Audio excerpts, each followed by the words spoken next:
Dan yang paling utama itu kan data anggota ataupun data pedagang teras Malioboro 2.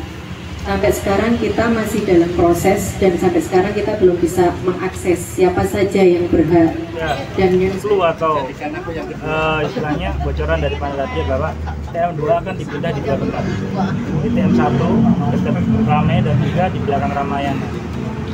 Tapi itu kita belum pernah sama sekali diajak bicara tentang itu. Kalau melihat peluang pindah kedua itu yang cukup kalau mengingat tempat-tempat yang kita yang sekarang saja yang Mangku Malioboro sampai Mangku Mataram aja seperti ini, kita yang ada di Ketandan yang jauh dari titik Malioboro itu nanti seperti apa kalau memang kita tidak ada pembicaraan yang dengan tahunya dipindah. Kita beranggapan berasumsi kalau kita dipindah cuma sekedar dipindah itu sama saja kita dibiarkan untuk mati pelan-pelan di sana. Hari ini intinya adalah melaporkan Pemda DIY agar dilibatkan ikut DID. Iya. Jadi mungkin saya bacakan ya. Enggak, nanti sudah Pak. Udah dapat ya semua ya? Sudah dapat. Ada menurut laporan itu juga maladministrasinya atau maladministrasi. Jadi mungkin kemarin Sultan sempat berstatement kalau memang DID kita dilibatkan, tapi pada kenyataannya kita belum pernah sama sekali dilibatkan. Oke, Pak Arif itu namanya? Arif Usman. Arif Usman. Iya. Oke, siap Arif. Matur nuwun sangat. Beberapa semua pedagang teras Malioboro 2 itu ya. Ya, sampai hari ini Paguyuban Pedagang Tridharma kita beranggotakan 923 kurang lebih sebagaimana yang tercatat di Dinas Budaya dan juga UPT Pengelolaan Kawasan Cagar Budaya. Artinya yang datang ini hanya sebagian dari 900 itu yang sebenarnya punya keluhan yang sama. Oke. Itu yang pertama. Kemudian yang kedua, ini kan dulu yang dari sepanjang Malioboro itu direlokasi ke teras Malioboro 2.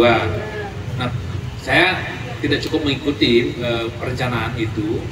Pertanyaan saya, apakah relokasi yang sekarang akan dicanangkan ini itu bagian daripada rencana memang jangka panjang setelah relokasi itu, atau tiba-tiba saja ini itu?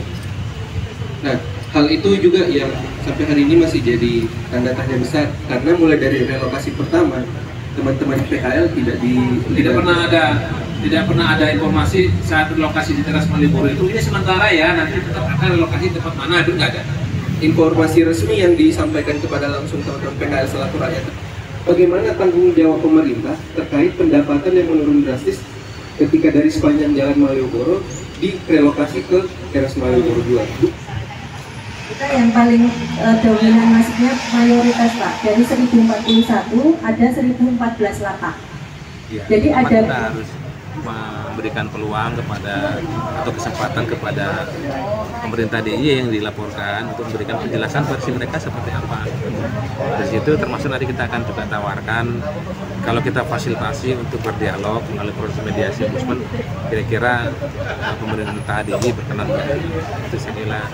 Tadi kalau warga kan mau ya, sudah pemerintah DIY juga mau, itu bagus sekali, akan lebih tuntas penyelesaiannya kalau dengan pendekatan mediasi seperti itu.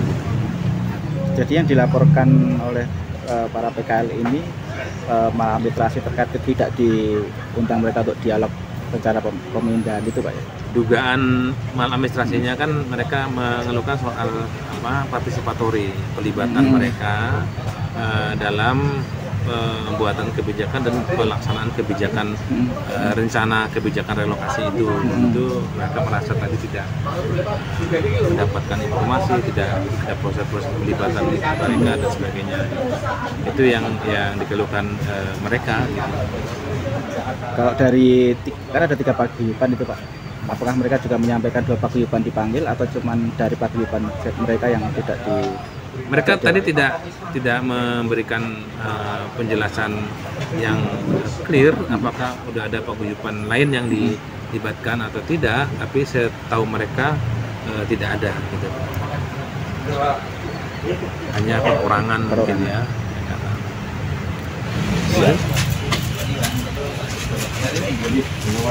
Nanti selanjutnya dengan Mbak Rini.